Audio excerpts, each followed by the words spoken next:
So we've received a substantial amount of rain, more than 150 mils, and as you can see, the food forest has no runoff. It is amazing. It holds the rain in the soil, the water in the soil, so well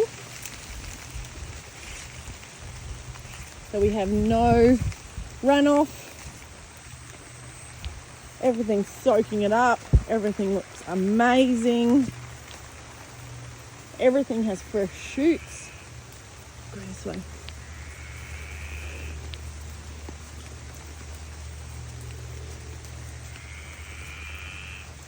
The frogs, the cicadas.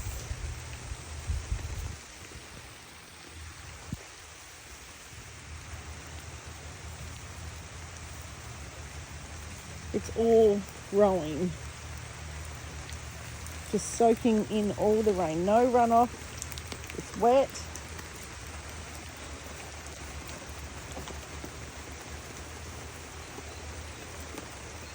Swallowtail butterfly.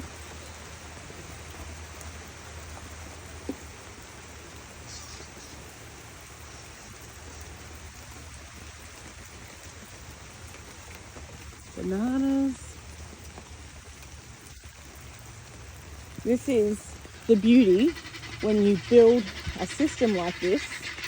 Build the layers, give the trees.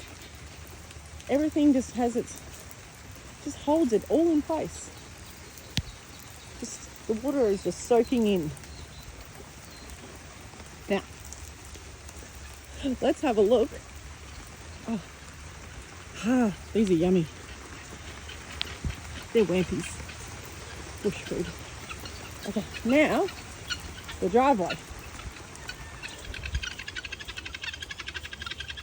The water is pooling and running off the property.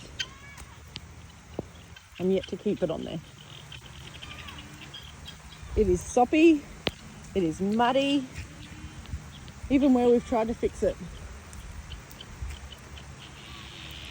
So the difference between the food forest and the open areas where there isn't plants and trees and shrubs